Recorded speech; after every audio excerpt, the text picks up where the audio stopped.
This program was made possible by a grant from the Foundation for Montana History. This film was created by the McCone County Library, with assistance from the McCone County Museum.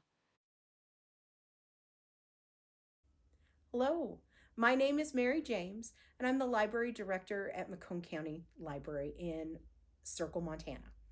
And I love a really good story. So I am so lucky to be able to partner with Herb Allison and the McCone County Museum and the Foundation for Montana History to be able to bring you these real local stories from McCone County. They're lovely and absolutely fascinating, and I hope you enjoy.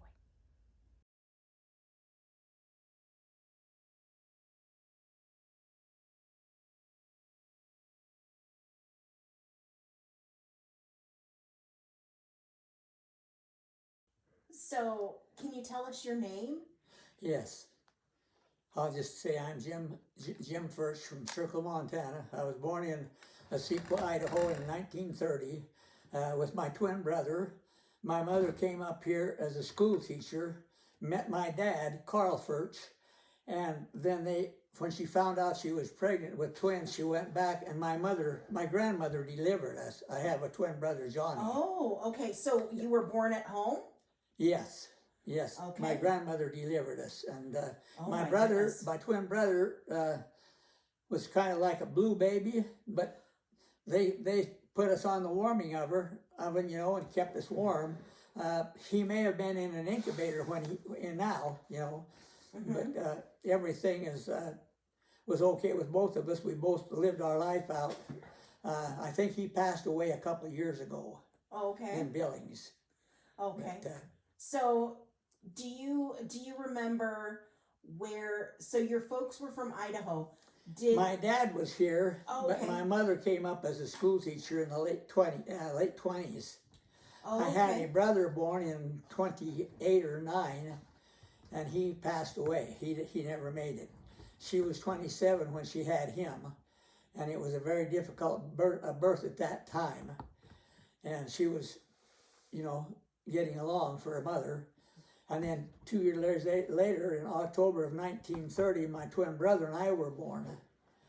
And we had moved into my grandpa's farm and grandmother's farm in Osequa, Idaho. My grandmother delivered us and the rest of the family at home, Oh my goodness. Yep. It was just the way it was done then, Mm-hmm. She found out when she was here in Montana that she was going to have twins, so she went down to where my grandparents lived, and we eventually moved there when I graduated from high school there, and we started farming with my dad.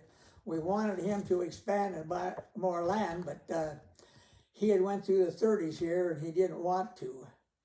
So as kids worked, we rented a farm right next to us, and my brother and I were hard workers. I drove horses. He didn't ride horses that much, but I liked horses all my life. And then in about 1948 or 49, about the time I graduated from high school, they got a little Ford tractor and implements for it. And we just farmed until we left home. I rode in the rodeo for a couple of years and was just fairly good, just in the top half of the guys I knew. And then Dad said, well, you can either be a cripple when you're 50 and in a wheelchair, or you can go out and get a job and make it that way. So I moved up and got a job with Freddie Masser at Weldon, running registered cattle. And I was there for 4 years, 3 or 4 years, and then he left and bought a ranch up in the mountains by Twin Bridges, up by Twin Bridges and up in that country.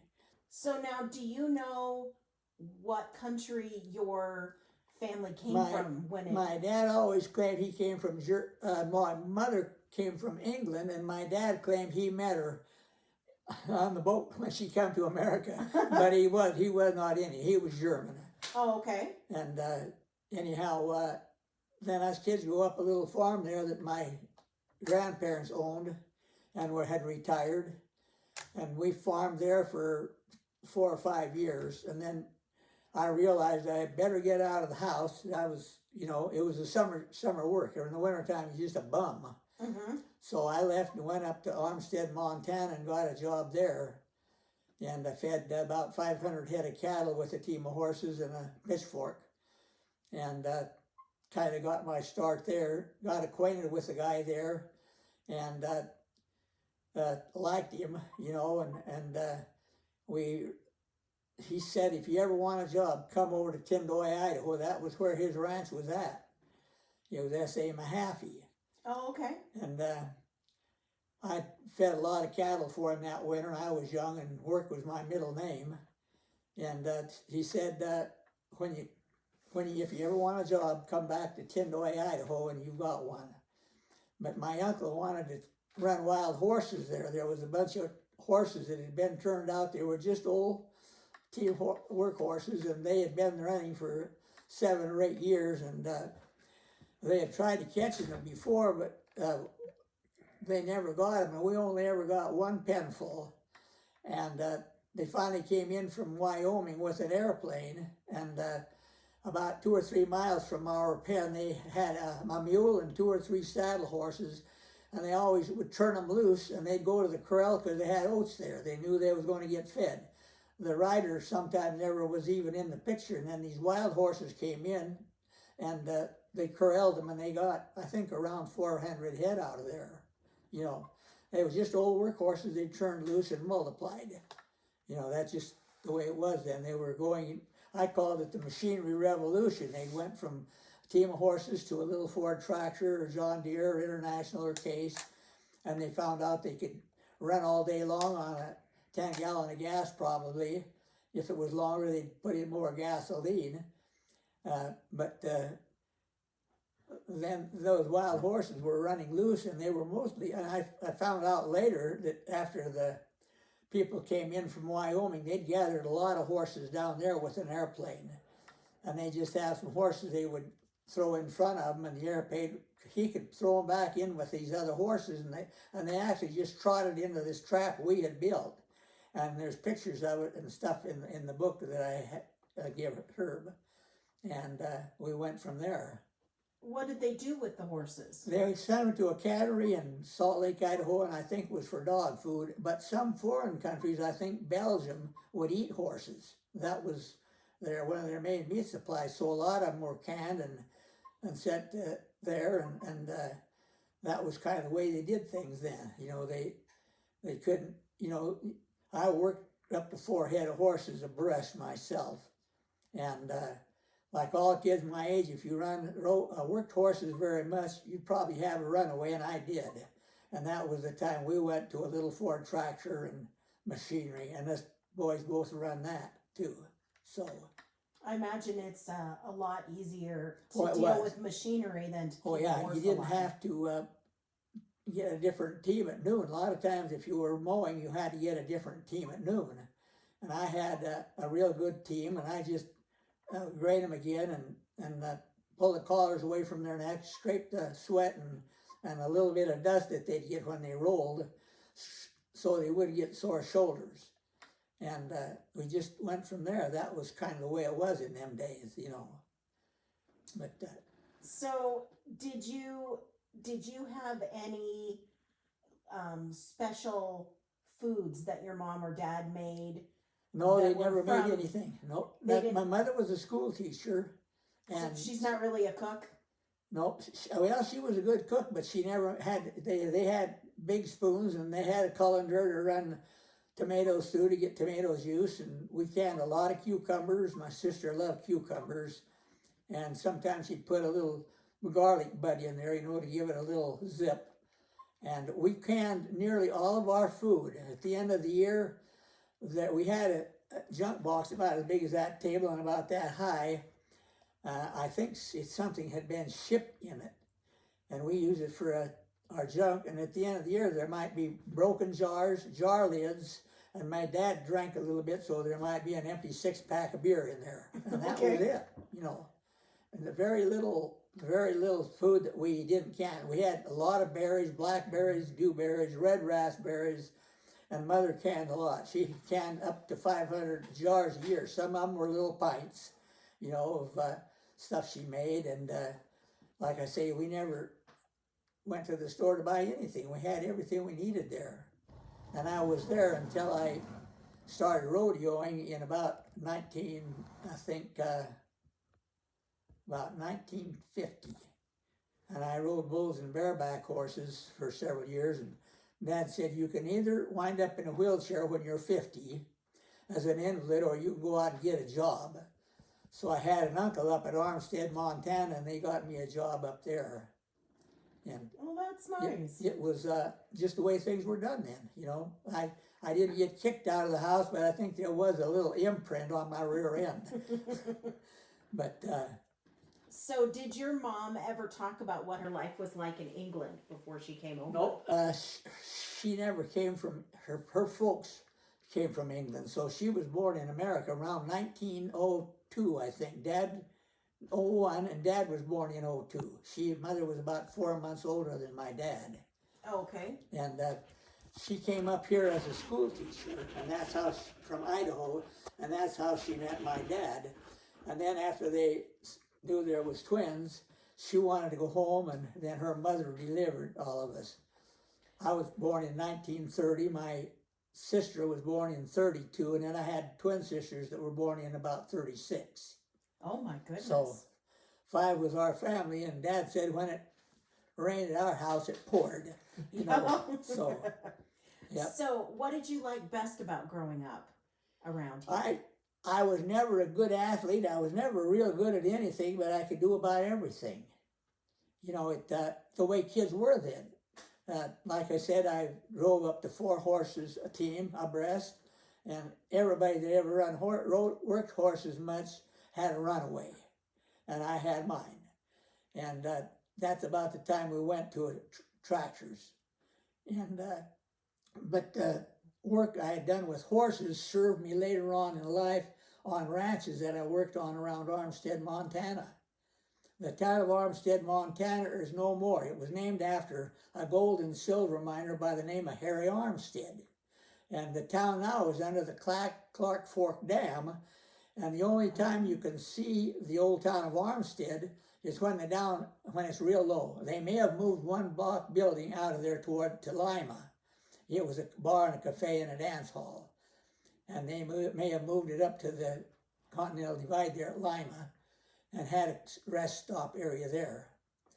But everything I did, like I said, I wasn't the best of all at anything, but I could do it, you know. And I never quit a job without telling my boss I was leaving so he could hire somebody else. And I could always go back there or back in the same country and get another job. You know, I had a fairly decent reputation for working because that's what I had done all my life. And enjoyed it, you know.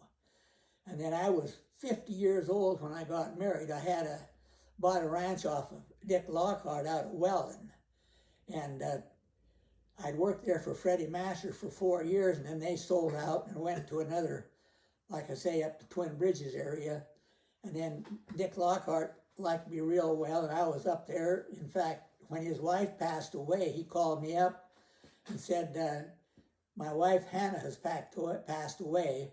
Come on up, we're waiting for the sheriff and the coroner to come out and get her. So I was there for probably an hour, you know, while Melvin Shara and Doc Hostetter came out, and they picked her up, you know. But that was, like I say, I was probably 45 years old then when that happened. But and then I got acquainted with an Ordens that I bought the house off of that I lived in, and their daughter Ruth was married to their son Tony, and she was an author. She had published books, and you can find her on the internet. Oh, okay. And I think she's in Nebraska now. I've got their address, but I've got to call them and keep in contact with them. They had 4 children, and they did well. They were real great friends of mine, and we got along great with them. She's the one that helped me write the book. Okay. So, like I say, it's been a good life. I got on a practice horse. I got bucked off after I rode him. He was in the fence corner almost, and I broke my back. So I was in a full body cast for 2 months, and that's in the book. Oh my And goodness. said almost 6 foot tall and iron proof one day, and the next day this is what I am. And there's a picture of me in a cast. How long did you spend in the cast? I was 2.5 months. They could either put me in traction and keep me in the hospital, or put a body cast on me and I could go home. And then I had a real good neighbor friend that had a big combine, a bean combine, and I knew his family real well, and he liked me, and he gave me a job on it. And we were harvesting beans, and now they do it, and they put them in bins. The beans go into a 4x4 bin that they can pick up with a pallet fork and load on trucks or boxcars or whatever. And then in them days, we picked potatoes by hand, and they let school out for about 2 weeks in the early part of October for the kids to do the harvest. There wasn't much mechanized machinery then, you know. And we made our money there for school, clothing, and school material that we might need, you know, pencils and erasers and book, you know, and we didn't have to buy our books. The school had them. What years? That was in about 1947, 48. I graduated in 48. I was 17 years old. I would turn 18 that fall. And then I helped Dad for a couple, 3 years on our little irrigated farm, raising beans and hay. We did milk a few cows, but then they went to grade A dairy, and Dad would just go to an auction barn there and buy good calves, and the calves would, instead of building a grade A dairy, they would just turn the calves loose on the cows, and we'd grain the cows, and boy, they were beautiful calves in the fall of the year. They were like veal. And Dad then always sold them, and then in the fall of the year we'd get jobs, like my brother got a job in a sugar factory, and I worked there a time, a harvester too, you know, when they was making sugar. Sugar beets? Yep, sugar beets. And the beet knife was about this long, and it had a hook on the end of it that you would pick up the beets, and you would straddle the row, and you top 3 at a time and then throw them to your left. The guy on our left side would top 3 at a time and throw them to his right. So there was 6 rows of beets in one row. And then they'd move over, and then when we come back or whatever, there'd be another 6 rows of beets in one row. And then when they brought the trucks to the field, they would side dump them in the sugar factory. The truck would tip over sideways, and they'd drop the side gate on the truck, and then they'd fall into a conveyor and go into a washer, and they finally grind them up. And a lot of people there was able to buy the sugar beet pulp for almost nothing and feed to the cattle. There was still starch and stuff left in the pulp, and they did real well on it. You know, they throw a little bit of grain and hay with it. How much did a sugar beet weigh? They varied from, they could weigh up to 15 pounds, but that was big. How many would you move in a day? Oh, I forget what we did on sugar beets. We picked more potatoes, and there was usually 2 of us that picked them. And every 5th sack we would set out. So when we got to the end of the field, we would count the sacks that were set out, and we'd know how many sacks. We got paid by the sack. And I think it was like a dime a sack or something like that. It was before machinery came, and we all wanted to work, you know, and it was a game to us. And we enjoyed every bit of it. And then later on, like I previously stated in my book, that I started practicing riding bucking horses, and got injured on this one. And then from then I went up to Armstead, Montana, and got a job feeding cattle for the winter. I had an uncle up there, and a guy from Tendoy, Idaho, by the name of Steve Mahaffey, brought 1,000 cows over to Armstead. He bought a lot of hay there, and there was a family there that fed us. There was 3 or 4 of us guys were fed there, and we'd go out and hook up a team of horses or whatever and go out to the field or the haystack. We had a team of horses in there that we'd left overnight, and then we'd water them in a dam and had holes chopped in the ice, and then we go back and hook up our sled and start pitching hay.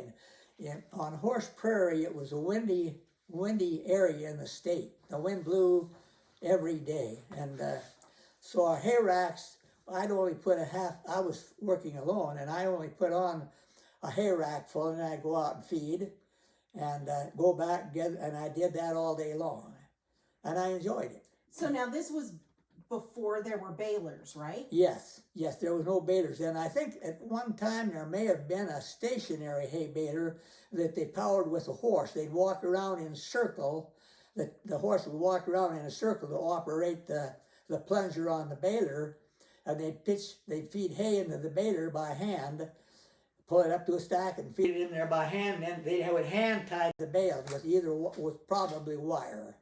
And a lot of the ranchers would save the wire and cut off about an inch off of each end where they twisted it, and then they'd use it again the next year. But everybody was pretty much was very conservative, you know. Didn't matter what party you belonged to, but they were very conservative, and that's the way we all were at that time. I suppose you don't go through the Great Depression without being frugal. Yeah, that's the way my folks were. My mother, like I say, came up as a school teacher, and they met, and she was 36 years old. 26 years old when she was had us twin boys, her first child, and then my twin brother and I were born in 1930, and went on from there. How do you think the county has changed since you were young? Well, it's always been about the same. Farms get bigger and bigger. There's maybe 6 kids in a family, and any of them want the farm, so they sell it. And another farmer will buy them, and it's been that way forever, and it's still that way right now. There's some big farms now. They got $250,000 tractors and combines, and big semi trucks. In them days, we just had little 10.5 trucks, and that was the way we did it then, And we got by, but things will continually change. Change is constant. When you were growing up, Uh-huh. Would you say that farming and ranching was the major industry? Pretty much here? in that area, yes. So how do you think that has changed? Yes, it's still that, and in fact, in our country, there was some big sheep outfits, and they would feed the farmers that raised alfalfa, would sell it to the sheepmen in the winter if they had more hay than they needed to feed their sheep with, and then they would lamb out. They'd shed lamb, and they had the drop bunch, and they would keep moving them out, and when they got big enough, they would trail them up to the mountains where they could graze all summer, and then they put the grizzly bear on the endangered species list, and that pretty much eliminated the sheep in the mountains. I've watched movies on TV where they had the sheepers they'd have a gun, and they'd say there's a bear out there, and he'd slaughter a whole dang bunch of them. Sheep are in a kind of a defenseless animal, they've been that way forever, like the Rocky Mountain sheep and goat and stuff. There's a mountain lion or something, pack of wolves or something after them forever, And then some of them have almost become extinct, because of that. But it was interesting growing up. We either worked for a living and survived, or we didn't, found another occupation. I actually worked in this co-op store here in about 1950 or somewhere for Keith Putnam. He was managing the co-op grocery store. And Verna Carlson was one of the board members. The Carlsons were board members, and I was just a butcher. But I did wait on the counter too and stock shelves. But my primary job was cutting beef up and for farmers ranchers. We just had a big light plant in Circle at that time and no electricity. In about 1950, when the REA program came through, they then brought in poles and the REA electricity. And in fact, my Uncle Bud Ferch helped spread the poles from Circle to Jordan, the telephone poles. They were surveyed, and they knew where to dump each one off. And So then Jordan got the electricity too. At that time, were they running the telephone lines through the barbed wire fences? A lot of them were just one line. And they had a little phone on the wall. You could ring one long and two shorts or whatever. And of course, a lot of guys knew what the neighbors was that my phone call? So they'd run over there and they would check. No, it was somebody else's phone call, but they'd listen in anyhow, you know. And I think all the areas was the same, you know, that everybody's, was that my phone call? So they'd have to check and they'd find out what was going on around town, you know. But it was a very interesting life, and I enjoyed all of it, you know, with my brothers and sisters. But So how were you involved in the museum? With Wendell. Yeah, tell me about it. Well, we would just go to auction sales and look at stuff, the old stuff.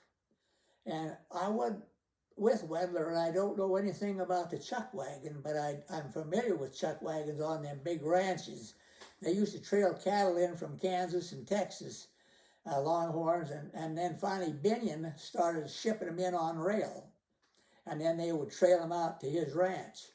And they had a lot of cowboys that came up from Las Vegas, and they weren't used to this weather, but they bought coats and sheepskin boots to wear in the wintertime, and they either left and made it or they went back to Reno or Las Vegas, you know, where they came from.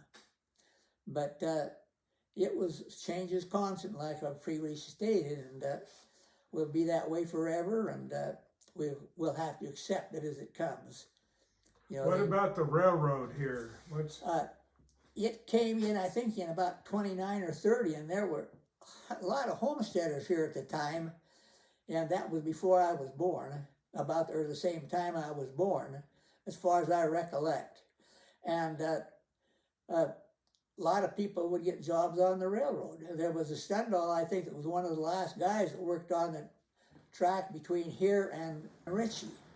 He would go out and put in railroad ties alone and stuff like that. And now that is just a siding now to store cars on and stuff. What happened? Different means of transportation, you know, semi-trucks or, see, we weren't on the main line, so we would just take it into Glendive, and then they would hook up to the main line there, and they would go to wherever destination they had. And that's just, you know, kind of pretty much the way I remember it. Do you think that's part of why the town has sort of shrunk? Pretty much. I think we're stable at about 500, aren't we, our population? Yeah, like between five and six. Yeah, it's just, you know, people grow up and the kids go to college and other people buy another ranch, which eliminates the family. And they've got bigger tractors now, bigger machinery. The machinery now costs more than ranches used to cost. The big air seeders and tractors, they will go out, they got GPS on them. If they've ever gone over a field once before, they've got the pattern on a GPS, and it's in the tractor. It's on a sheet that they can put in there, and as long as they're pulling the same size equipment, and nobody's put a telephone pole out in the middle of the field, they can just kind of watch what's going on back there. And like I said, that's just change, you know, the way it's been. And it will probably continue to do the same. What's your earliest memory?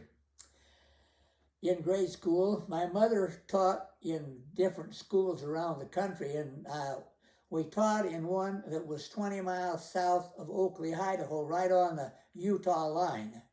And Dad would come out and he was looking for work. There wasn't a lot of winter work at that time. And he would bring our groceries out and mail once a week if the mail couldn't get through. But they delivered mail with a team of horses and a bobsled. They would bring it to the post office there in Whitlash, and south of Oakley. There was really no town there. And that's where we grew up. And there were just all kids like us. One family came in from Utah that went to school there because it was the closest school. Most kids walked to school, but there was a barn shed there, and ranchers could bring in hay so the kids could ride or bring a buggy in, and leave the horses there all day and then ride a buggy, take a buggy home at night, and that was like in the late 30s, you know, and. Was it pretty rough growing up at that time? We didn't think so. The only thing I do remember was it seemed like all of us kids got whooping cough about that time in the middle to, you know, 37, 38.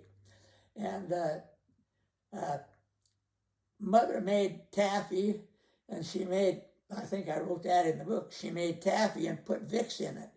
And it was like a throat lozenge for us. Oh. And of course, we never thought about patenting or nothing. Us kids always had, in the wintertime, if we had a cough, she'd put Vicks on our Vicks Vapor Rub on our neck and wrap a sock around it or something and pin it.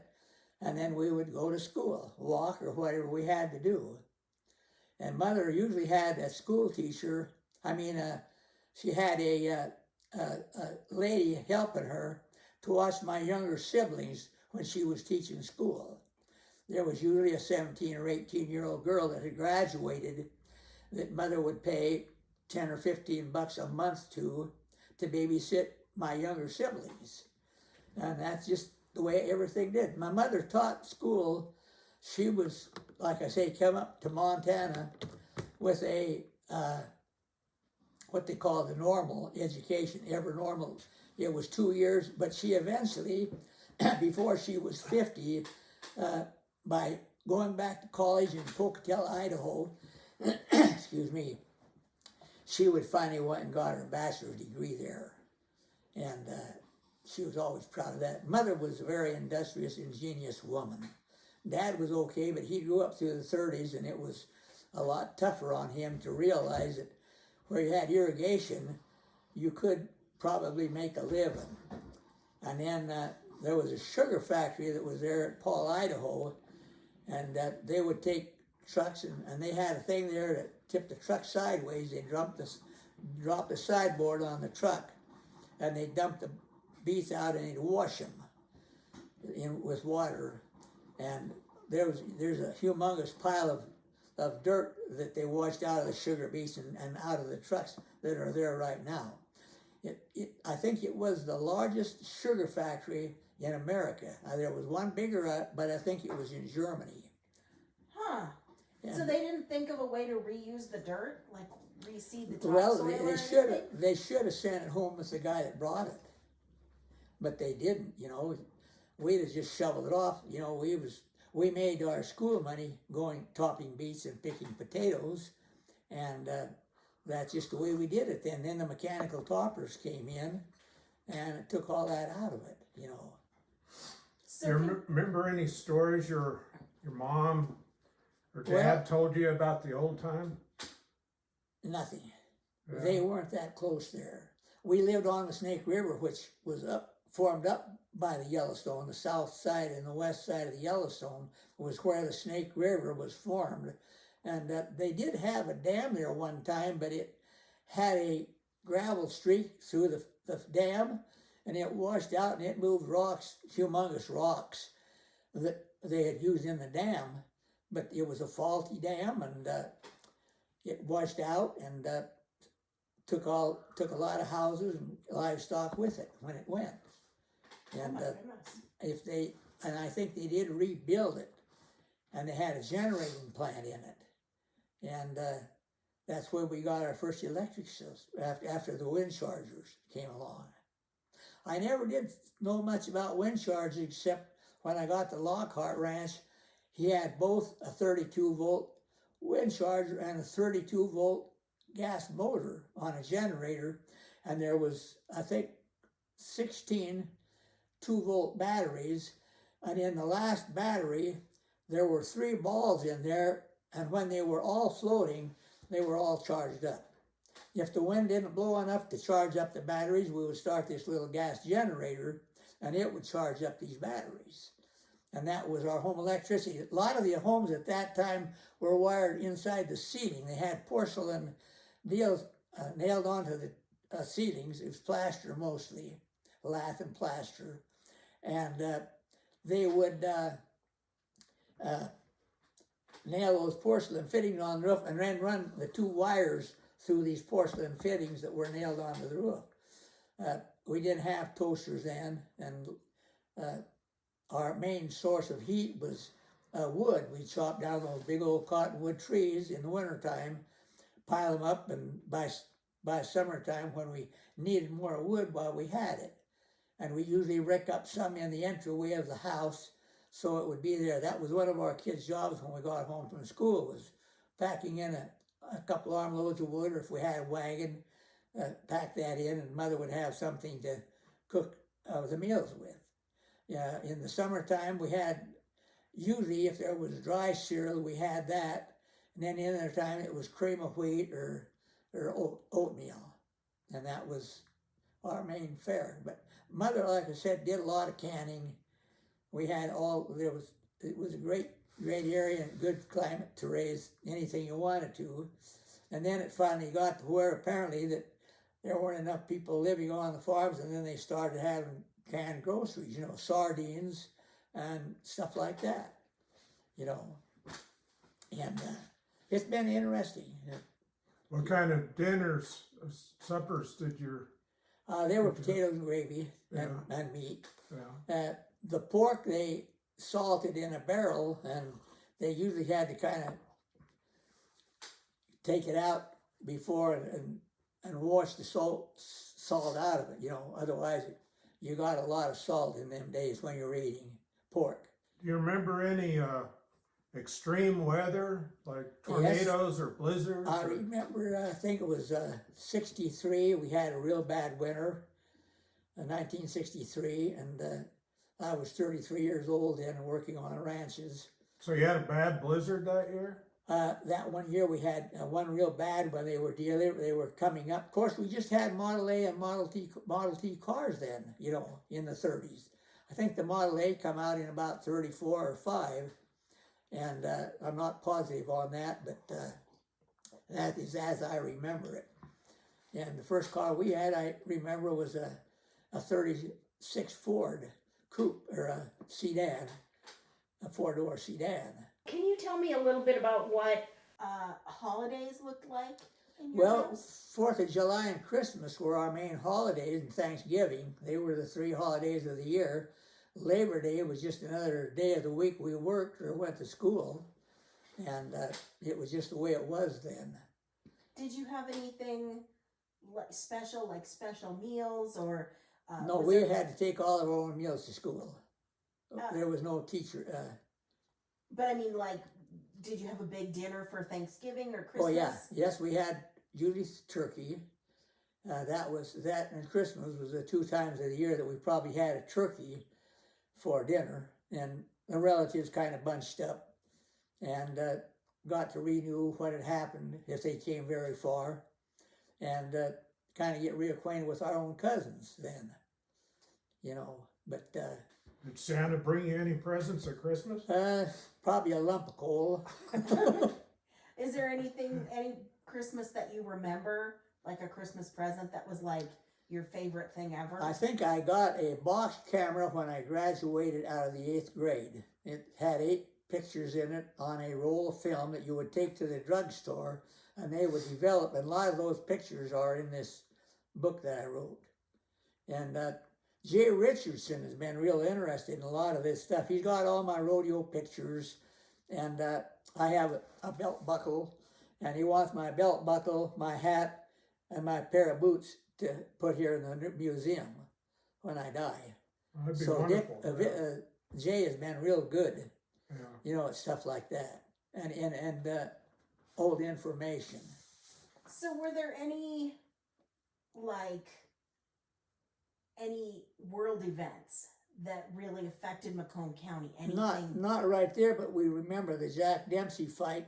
I think it was in Dillon or somewhere in Montana. We remember that. We never went there, but there were humongous crowds there of people that were there, And we, like I said, we were too young there and never went.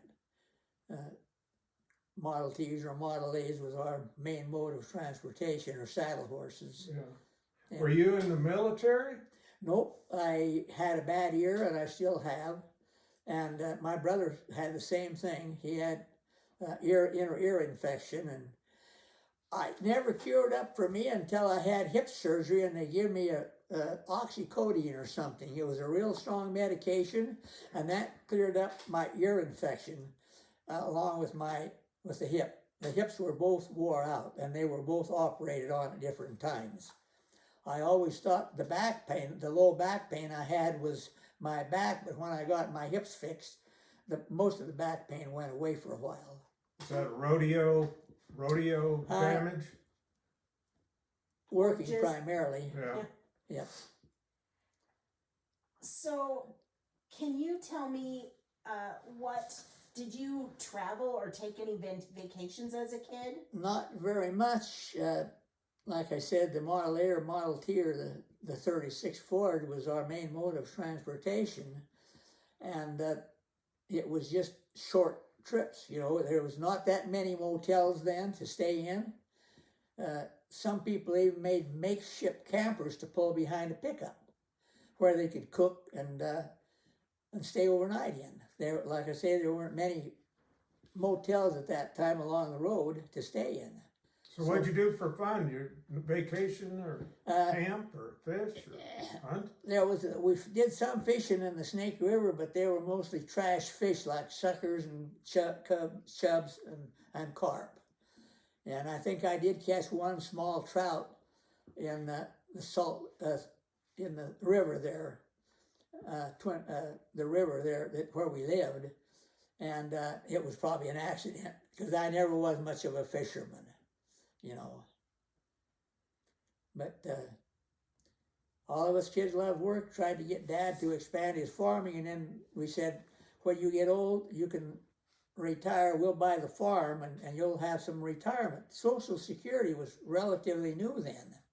I think it came out in about 1936 or 7. And so, and it wasn't much. If they got $60 or $70 a month, although my mother had worked, she had a teacher's pension. She got a little more. And so Dad us kids, they bought my grandparents' farm there, irrigated farm. And then when we got a little older, we had an opportunity, like I've previously stated, to rent another farm. And Dad just had gone through the Depression here and was not that positive about expanding or anything. So that's when us kids... He was cautious about it. Yep. That's when we decided to leave home and get a job.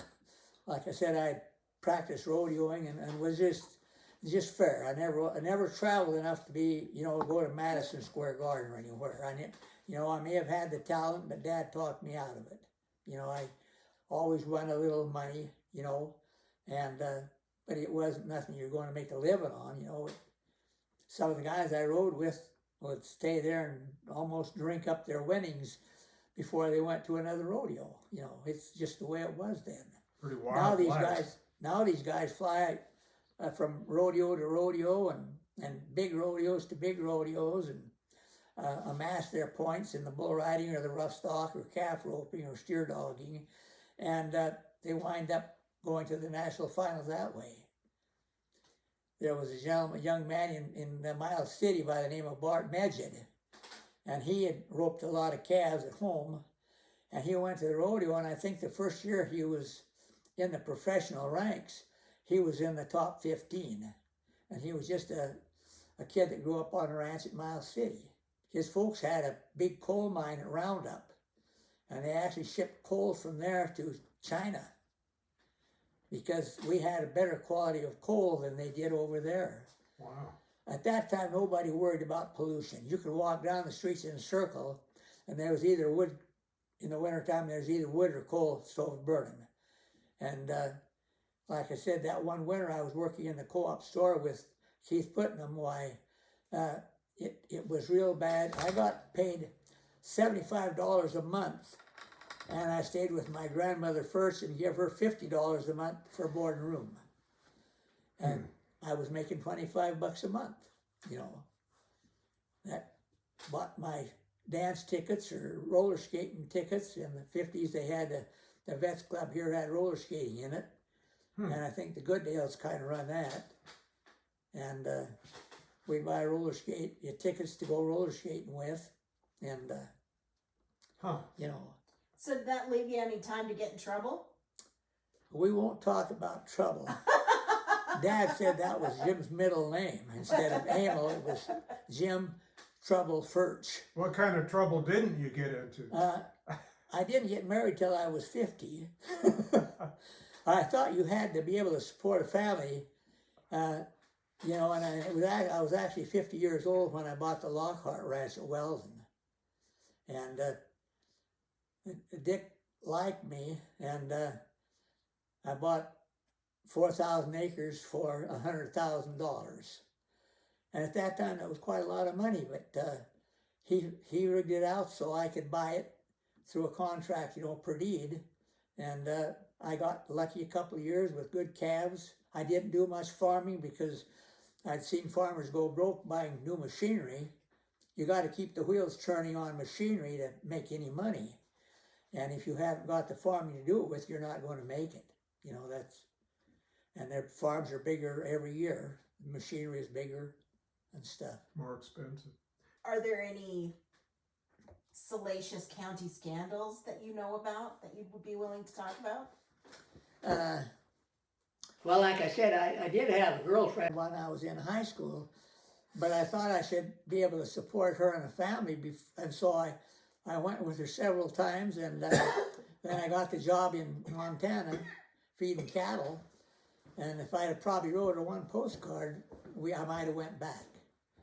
But I was doing what I liked, and so I stayed there. And I suppose that has changed now. Everything has changed. I mean, Yeah. I can't tell you how many people I know that barely have a job and they're getting married. That's right. That is absolutely right. Sometimes there's a shotgun in the side of the picture. Yeah. Occasionally. But no, all the girls I knew were just like sisters to me, and we did date, go to shows, roller skate. But that was the limit of our, you know, I didn't drink. I never did. My dad never drank much, but he drank occasionally. And so that ended when us kids were all gone. Mother put her foot down.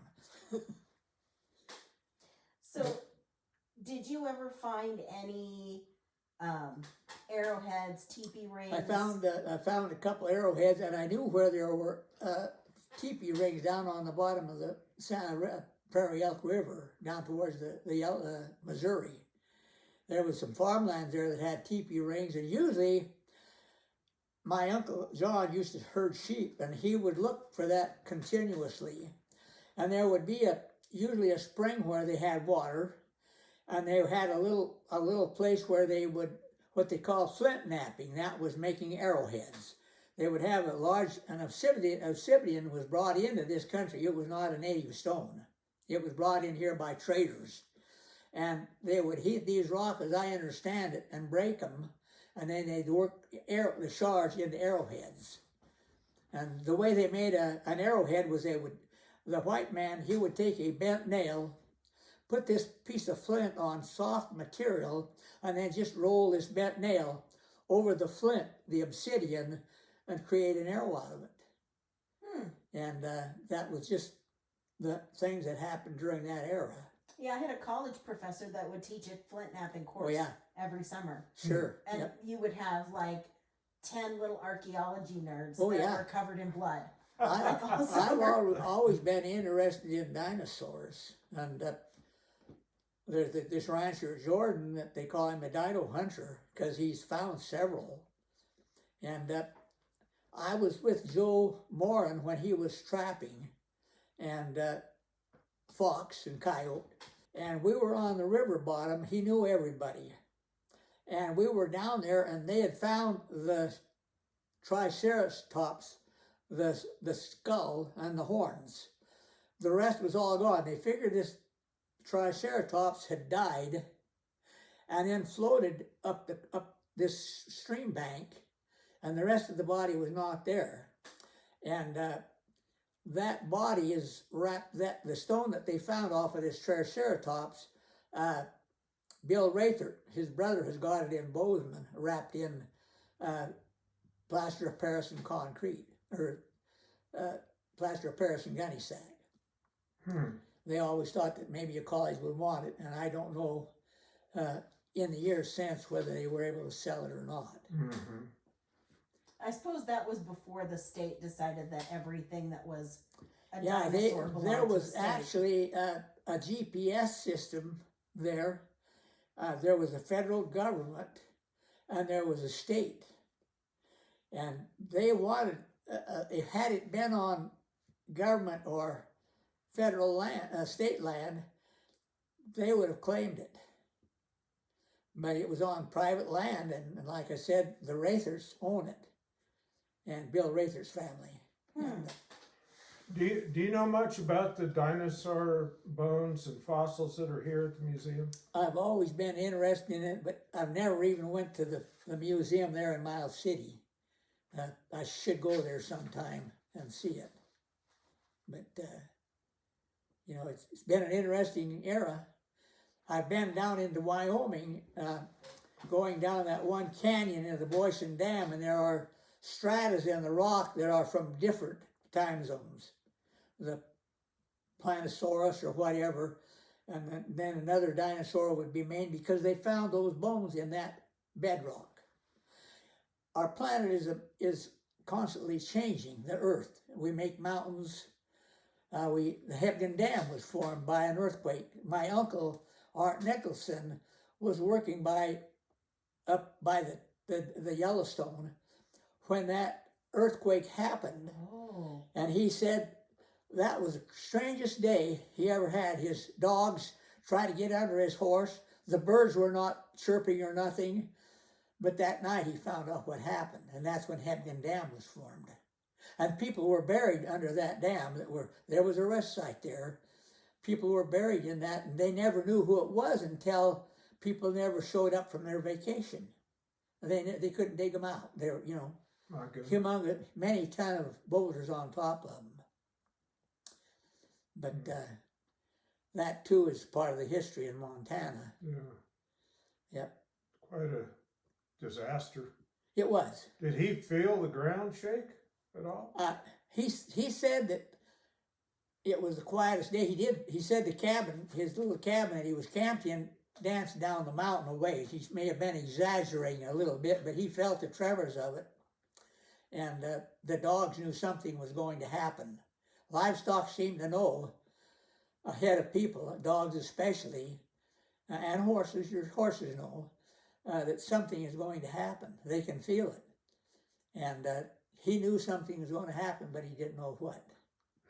But he'd ride for big cattle associations. He might have 3,000 head of cows and their calves on this grazing permit, and he would try to keep them off of the poison grasses when it rained. And then he salted them. He had pack saddles, and he would salt these cattle. Usually he would salt them off of water so they'd have to go to the salt to get their salt, and then they could graze and drink on their way back to water. And that's the way it was then. A lot of those ranches are reclaimed by the federal government now. Or the livestock numbers are greatly reduced. There was an outfit up at Glasgow bought a big ranch out south of Miles City. And I forget how many sections was in it, maybe a township. But there was prairie dogs on there, and they're an endangered species. So they limited the number of cattle on there because the prairie dog was an endangered species. And of course, a lot of the ranches, some ranchers could sell to this, I don't think it was the Poppins, but it was a family that wanted the entire Midwest changed back to nothing. Everything was going to be removed. In fact, I had a friend on the Yellowstone that had a dam that was almost, a well that was almost a flowing, but he put a solar pump in it to pump water and save the cattle from walking another half a mile to the river, and the government pulled that out of his well. It was on federal land, and they pulled this solar pump out of there. But that's the way it was then. They pulled the well out and reduced the numbers he could run on it, and did that. So where did you? So you had your earliest schooling in Idaho and Yes. Utah on the border, Yes, right? yes, yeah. So where did you go to high school? I went to high school in Rupert. It was a 2-story building, and there was 2 schools, 2 classes on the bottom floor, and with 2 each, first and second, third and fourth, and then the top floor was the 5th and 6th, and 7th and 8th on the second story. And we all had to take our lunches to school. There was no food program then, but everybody had, their own groceries. The mother made, Saturday was the day she baked a whole bunch of bread. And we usually had, she would take bread dough, and she called it punch keys, and she would make like a big slice of bread, fry it in bacon grease, and boy, one of them would last you till noon if you wasn't driving too much steel. But we did what we could to get by. The money we made during harvest, they let school out for a couple of weeks. There was no machinery then to harvest the sugar beets and potatoes. So they let school out for a couple of weeks. We made our money to buy our clothing and our school supplies and the candy bars or whatever, and go skating or, whatever. And that's just the way it was then, Did you like going to the movies? I remember 2 or 3 of them, like The Robe, and One Flew Over a Cuckoo Nest. And there's just movies I would like to see again. So did you do any education past high school? No, I never got any education past high school. I went out and worked. My mother was the one in our family that went ahead and got her education, and eventually her bachelor's degree. And Did any of your siblings? no, Okay. nope. The girls grew up. They had their boyfriends, and they got married, and raised their families, and they went on with life. The kids went to school. Some of them could get educated in college and go on, and a lot of them just got married and made their life at home and raised a family. Well, you are very intelligent. You've self-educated, right? You like to read, and I can't read as good as I could on account of my eye vision. I've had cataract surgery in both eyes. but growing up, you must have Yes, kept yeah. up. And I like Western novels. I give Sharon a bad time when she comes around and checks my blood pressure. I pick up an old Western book out of my mind, a story, and then I repeat it to her like it was my experience, like I had done it. And of course, she gets a big kick out of it. She knows I'm just giving her a bad time, But it's been a life that I've been very fortunate to have my parents and my siblings to grow up with and know the people that I did. But what are you most proud of about your life? I think just being successful. I was able to purchase a ranch. I run 90 to 100 cows, which was normal for that time. They're throwing ranches together all the time, and instead of running 90 cows, the family went off to get an education. Another rancher bought them out, and they would run 200 cows instead. And it's been that way, and it will probably never change. The farms have went for a small basis to whatever, whatever they could buy machinery from, how good the banker was to them. Machinery costs more now than it used to buy a small ranch. You get $250,000 into a big air seeder, and they do it, And I suppose it's impossible now when you have those big ranches. You Yes. can't do it without help. The only thing that works there is sometimes the kids either don't want a ranch, they've seen bad weather, they've seen hailstorms, they've seen calves freeze to death, and they want to do something else. It's too bad the colleges can't guarantee them a job when they get 4 years of education. You know, a trade school, I think, is better for 98% of the kids. They learn to be a carpenter, an electrician. They learn to be a refrigeration person, a plumber, and they've always got work. You know, here in Circle, there's always somebody that needs a refrigeration unit repaired, or they need another room built on their house, and it's been that way. But what advice would you pass on to the young people that are going to be seeing this? if you can find a job you like and you can make a living at it, do it. Don't matter what it is. If it's just a job working on a ranch where you can raise a family, some ranches will give an employee 5 or 10 cows, and they get the profits off of the calves to educate their family or to live there. And that is a big help too, because it's hard to scratch up a living now. It seems like everything costs so much. You know, I don't see how a lot of young people can make a living now. You know, there's maybe 2 that have a job in a grocery store or a hardware store or something, and they're still just scratching by, you know. But trade schools, I think, are the best for most of the pupils. Because there's, like I say, nearly always somebody needs something repaired. If you could go back and do anything different, would you I make probably would have gotten married earlier and trusted to my luck, you know. I knew a real nice lady when I was 18 or 19 that I should have wrote a letter or two to and kept in contact with her, but I didn't. Because I didn't, you know, I felt at that time that I should be able to support a woman and kids, and I never smoked much, never drank hardly any, and but my wife did, Jeanette. She was married to Herb Goldberg, or with Herb Goldberg when I met her, and so like I said, I've enjoyed my life, you know, feel to a certain amount of enjoyment out of what I accomplished. Yep. What can you tell me about this sheep wagon out here? I wasn't here when Wendell got it. It's what it is. It's a, you fold the end gate down like you got it, and there's all kinds of cooking utensils in there. Cast iron skillets. They could bury a big Dutch oven in a bed of coals and cover it with ashes and dirt, and at noon they would have a meal ready to eat. You know, the heat from that they could contain there would have your meal ready for eat. So the cowboys would come in at noon. There was usually a big grand skillet, coffee pot.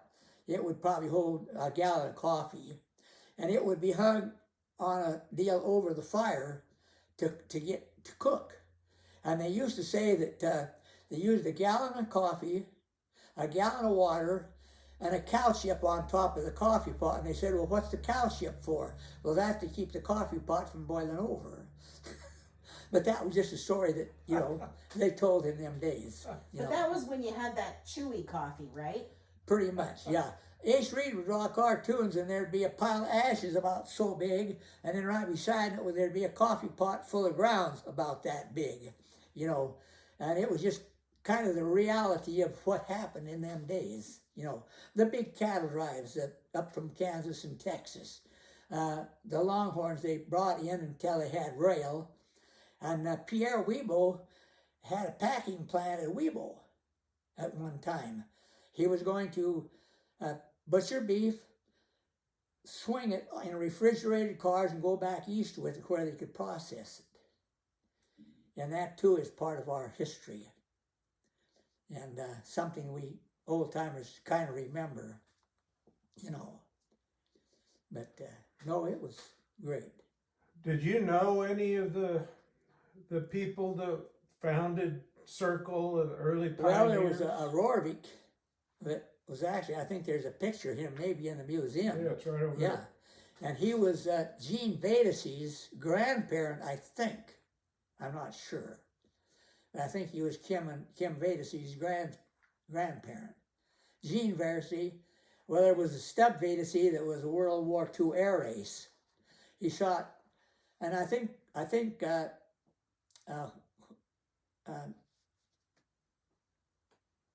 he was a curator before Wendell.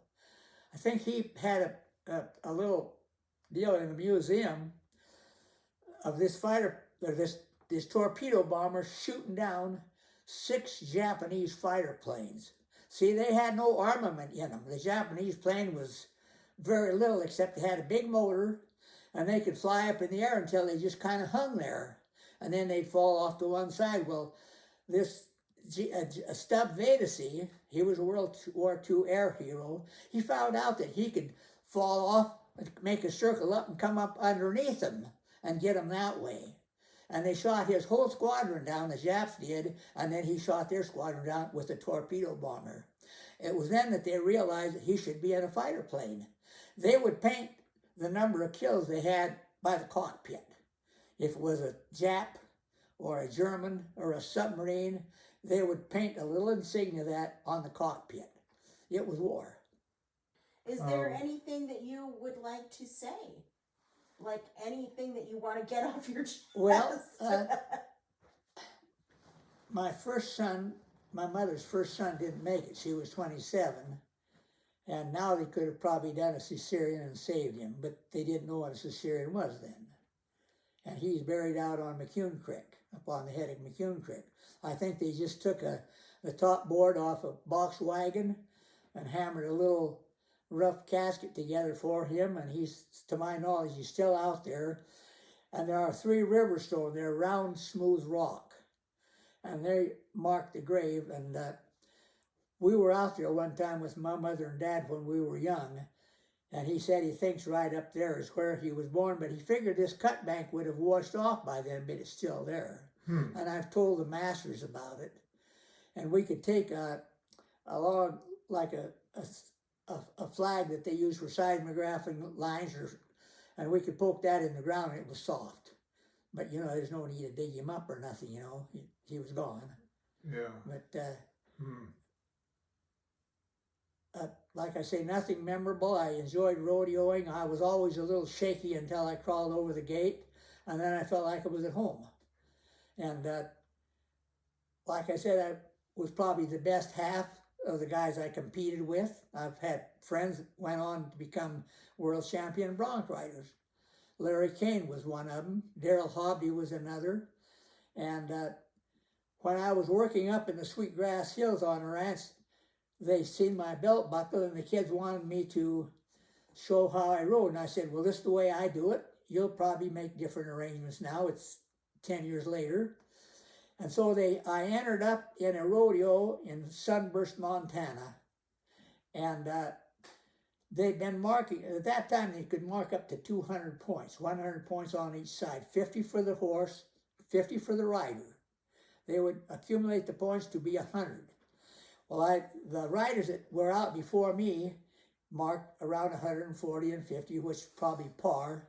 Nobody knew me. The rodeo judges, nobody knew me. But I was just going to show the kids how I used to do it. My score came in at 190, 40 points better than anybody else. And I hadn't rode one for 5 years. I'd had a broken back.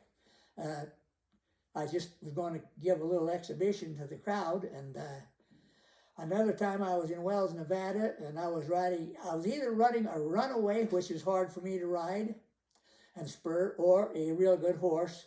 And the horns were honking, and I thought I'd rode him, and I jumped off, and about the time I hit the ground, the whistle blowed. So I went back to the chute and told the announcer, please don't have the crowd blow any horns because you think you made a ride. And you don't know whether it was a good one or a bad one that you couldn't get hooked up with. When you get on a good horse and you're making a good ride, it's just nothing to it, you know. But no, it's been great. You know, I've been lucky everywhere. The parents were great, the siblings, the people I knew, enjoyed them all. Well, everyone here speaks real highly of you. Do they? Values your That's great. friendship and I do too. contribution to the community. I miss them all, you know. And but I've been on the ranches and I've seen life and death all my life.